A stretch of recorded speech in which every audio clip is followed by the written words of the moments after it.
There is so much that got announced at GenCon this past weekend that it absolutely blows my mind that not enough people are aware.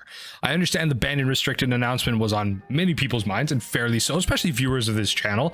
And we've kind of gone past the hype. We're now in the midst of things we're testing. So I thought maybe this is a good time to touch base on some of the things that people aren't talking about from the Gen Con announcement. Many of you are already aware of this image right here of the sets being announced for the next year and some of the kind of unnamed sets that have been teased as well for the years to come all the way through 2026. But I think there's some key pieces from these announcements that I really want to highlight, put to your attention, and just have a small discussion about and get your opinion on, especially that last point that I'm going to talk about. I know it's a little contentious. There's been some buzz about it on the Magic Twitter sphere. So I really need your opinion on that one. I'm a little bit kind of one-sided on it, but I'll let you wait on that one. First and foremost, I do want to say that with this kind of image here, I am solely talking about this from the lens of hipsters of the coast. So highly recommend their stuff. I do check out their articles every so often for quick snippets, and I am going to be using their articles as the primary housing for these discussions. I will link all the articles that I use below as long as they're as well as their primary website as well. So if you wanted to check out the full discussion and go more in depth from what I'm talking about, please do check out their website. First and foremost, the thing I wanted to mention is Modern Horizons 3. So it's announced that next summer we're going to be getting Modern Horizons 3, the next big rotation of the modern format. And honestly, at this point, that's what it is. We're going to be seeing another power level shift, another raise up, step up from the elementals, from Renin 6, from everything that we've seen from those sets that have absolutely changed the way Eternal Magic is played. Now, I know that's a little weird to say with Modern. Modern isn't exactly an Eternal format by definition, but it is the most popular. It is one of the more longer reaching now at this point, considering Pioneer's made. But it's good to note that we do have a release date for it. It's just around the corner.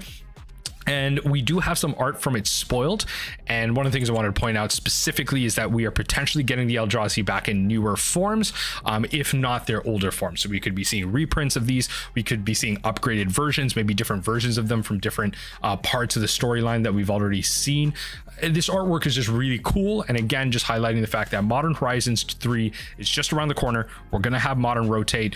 Don't worry about it. Don't worry about how expensive the One Ring is or the elementals are, because we're going to find something even more egregious in this set, and the Eldrazi might just be one of them. As a mill player, I'm not a fan. We're going to see more shuffle effects slightly, but it's fine. Can't take wins everywhere. I did get Fractured Sanity out of the Modern Horizons set, so looking for something in there as well.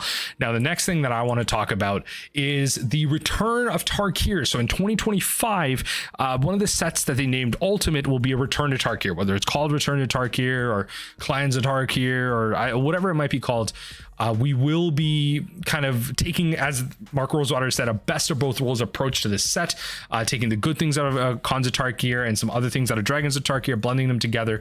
And what this says to me at this point, because it's a set that we're returning to and likely a standard set, we're going to be seeing Fetchlands on Arena.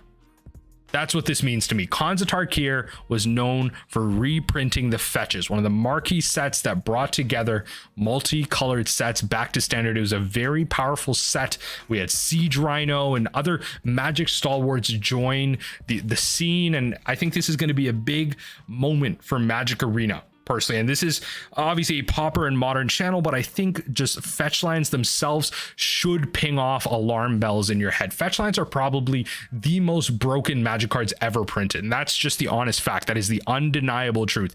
Any format that you have Fetchlands in, they will warp around those cards, and many of you Eternal format players are used to playing with them. You think that they're just baseline, but if they did not exist in that format, the format would be wildly different, whether it be Legacy, Vintage, Modern, whatever it might be. They'd be wildly different without the Fetchlands. They are the most meta warping cards out there, and to finally potentially, and this is my guess, to have them on Arena will, we might not have them in Pioneer. I think they will be banned out in Pioneer, as that was the philosophy of the format, which could be another big twist if they're not banned. but we'll be getting them on Arena, which means we'll be getting them in Historic, which means Historic will change for potentially the better. I think a lot more people will be opening to playing Historic with good mana bases. We already have Shocks in the format. We already have other dual lands in the format. We have very powerful cards in the Historic format as well. And I think Historic with the Fetchlands in there could be the next big format outside of Modern for Arena players. So I highly recommend, if you have the opportunity, get into Arena now, make an account, play around in there, see if you can acquire some cards, because in 2025 with the printing of Fetchlands, I think we're finally going to get them on the client, and that's going to change the way we play Magic, because I know personally a lot of players out there aren't a fan of these formats because they just don't play as smooth, and honestly that's because of the Fetchlands. I think with the Fetchlands out there, you now have a more attractive way to play Magic on the digital sphere, visually more attractive than Magic Online, with an economy that's very much predatory. But once you have your stuff, you're in there, you're fine. You don't need to keep renting. You just have it forever. I think it's very attractive that way. So keep a lookout, make that Magic Arena account. I think Fetchlands in Arena are absolutely astronomical, and no one is talking about this. So just pointing that out there. The next thing that I want to talk about with Pioneer, they announced the fact that Pioneer, by the end of 2024, they are talking about giving you a Pioneer format that is playable. Now, if you'll notice later down this article, they mentioned it, Pioneer Masters 3 years later, that by the end of 2020, their goal was to give you a playable Pioneer format on Arena. So with Pioneer Masters giving you some Pioneer decks, some basic archetypes to play with, and just kind of the key cards so that you can get that out there. Now, obviously with the pandemic happening and the way people work shifting and the way information was transferred and things were implemented, a lot of things changed in the physical, digital, whatever world. And so this couldn't happen. Now, 3 years later, we have this plan coming down 2024 where we could get a playable Pioneer format, but I don't think this will be a full Pioneer format. That's a caveat that I want to point out today. It will not be a full Pioneer format because we will have archetypes, but we don't have the pluses and minuses that make the archetypes unique. So that key pet card that you have against Lotus Field, you won't be able to play that in your Angels deck because maybe it's not part of the generalistic archetype that they're going to give you. Or against the mono green ramp deck with Karn and Nykthos, that key tech card that you have against that deck, it may not be available in the Pioneer format that they've printed into it because that card is more niche, a little bit less known, and you're just playing it at your LGS, but it's not part of the greater archetype. So I will say that although Pioneer is playable, it still is a long way from a Brewers or kind of local FNM Heroes perspective. From a Spikes perspective, you're going to get all the key cards that you need, but largely from a Brewers perspective, you're going to be missing a lot of key parts, and I think it's still going to take some time for them to build that out. But regardless, climbing the Arena ladder with Pioneer is going to be very attractive to some people. It's going to get a lot more eyes on the format. I think Wizards is going to be able to get a lot more data, and especially with the recent lack of bannings in Pioneer, I think a lot of people are down on the Pioneer format. This is a great way to boost that morale and just get more eyes, see what's good, see what's bad, see what people are playing in general for the win rate numbers, and understand what needs to be banned and what not. A lot more games of Pioneer will be played. So that's just something to point out there. We won't get the full archetypes, but they're coming hopefully by the end of 2024 with the Pioneer Masters set and a draftable environment that will give you the cards that you need. Now, the last thing that I want to talk about, and the thing that I think people are approaching in a very aggressive way, and I will just be very honest, just off the top. So the universe is beyond discussion, where we have had so many universes beyond. Recently, we've had Lord of the Rings to wide success, astronomical success, one of the most successful Magic sets ever printed in history. It probably will be the #1 set ever printed in Magic history. Eventually, especially with the One Ring being sold to Post Malone and just being one of the more baseline IPs that have created a groundwork for all fantasy IPs, books, games, everything. Being that successful, we have Jurassic Park coming out. We have Doctor Who just around the corner from this video, Fallout next year, Assassin's Creed, Final Fantasy announced. We've had Transformers historically as well. There's so many universes beyond being implemented in Magic, and what a lot of people have an opinion of with this is, first of all, it's cool, right? If you're a fan of these IPs, if you're a fan of Jurassic Park, if you're a fan of the Fallout series, the Assassin's Creed games, and the Lord of the Rings mythology. Maybe you're just one of those deep nerds that, you know the Silmaril like back to front. You're gonna get that re-release later in the year. It's fine for those people. But then for the spikier environment, the folks that find that this is a very pay to win aspect of things, where you have mechanically unique cards in sets that are locked behind IPs that won't see forever printing. And so what that means is you don't have access to the IP forever. Lord of the Rings will eventually go out of print.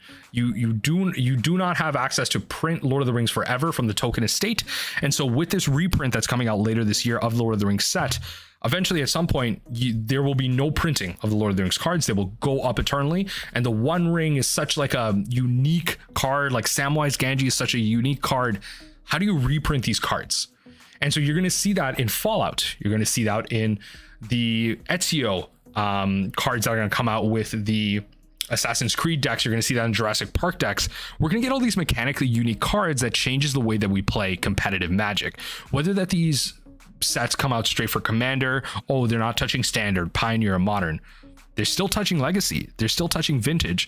And some of these sets, like Lord of the Rings, will affect Modern. One of the more popular, probably the most popular competitive format in Magic the Gathering, and is touching it directly, affecting it directly with cards that are over $80 to $100 per copy, with cards like the One Ring, Orcish Bowmasters approaching that as well, the Elementals from Modern Horizons. You have these like specific sets that are ruining the competitive environment in many ways, where a lot of these people will say this product isn't for you. If you don't like Fallout, you don't have to buy Fallout. But I think that's a pretty garbage argument, I'm going to be honest. Especially for those that play these constructed formats. I think that's a very Commander focused argument. People will say, okay, you don't need to play decks that play Lord of the Rings decks cards, or you don't need to play decks that play Fallout cards. That doesn't really mean anything, because if I want to engage with an archetype that I have with historically, or that I really enjoy, maybe some for myself, it's Mill. If a Fallout card enters Mill, I have to buy the Fallout set. And I'm not that big of a fan of Fallout because I haven't really engaged with the games. I think they're cool games, but that's not an IP that I'm personally involved with. I might like Final Fantasy more. I like Lord of the Rings way more. And so these are sets that I have to engage with. And I don't mind, because I'm a fantasy nerd. I will like all of these sets myself, but a lot of people will not be a fan of having to buy these sets over and over again just to keep up with some of these cards. And you have to buy them, because if you're going to keep printing mechanically unique cards that are powerful, because you need to make powerful cards to sell sets, eventually they're going to go out of print and they're going to skyrocket. They're going to be impossible to get back, and the reprint issue hasn't been addressed by Wizards. And that's why I think this is an important discussion, and I really want your opinion in the comment section down below. I've given you my opinion. I think the idea of this being, products that you don't have to engage with, we can choose to ignore them. That's a garbage argument. I don't think that makes any sense whatsoever. From a competitive aspect, which is a large part of Magic, for people that do not go to Pro Tours or whatever, they're still competing at their FNMs. They're paying money. They're using valuable time that they have to compete, to play, to get better, just locally and for themselves at their FNM. And they now have to engage with these products that they may not have the time or the wherewithal to do. And I understand that Magic is an expensive hobby. I fortunately have the resources and the time to engage with a hobby like this and create content for it. A lot of people don't. A lot of people barely have the time to engage and play games by itself. I think that you have to engage with all these products. It becomes exhausting. It becomes a big financial burden to constantly have to engage with all these different IPs that you're unfamiliar with, you don't know how to buy, and keep entering your format like Legacy or Vintage that you are very well engaged with, and don't understand how these cards that are just being printed into it change it drastically every couple of months. I think that there has to be a solution to this. I think it's pretty crap that Wizards has to keep printing these sets into Magic without a good reprint policy or a way to implement them into regular standard sets or acquirable sets. And I think this is probably the biggest problem with it. Make them acquirable, give me a good way to get them outside of these universes beyond IPs, so that if you give me mechanically unique cards, I can still compete with them. And I can still use them as a competitive player. But that's as far as I'm going to go with it. Let me know what you think in the comment section down below. Am I just cuckoo for Cocoa Puffs and, I really should just be engaging with the projects that I like? Or do you agree in the sense that I think that's a whole lot of malarkey, and that this is not a great way to implement cards. It's a great way for engagement. I will say that the Fortnitification of Magic has definitely brought a lot more people into the game and brought a lot of success and financial revenue for WotC and Hasbro. But for players, it's going to alienate a lot of people. It's bringing in a new group of people, and it's removing an older player group as well. And it's really only time will tell if that's going to be a net positive thing for the game, and if leaving some players behind is the way Magic needs to go in the future. Let me know in the comment section down below. That's all I've had to say about this. GenCon was really cool with all these announcements. I'm looking forward to all the Magic sets coming up. Are you?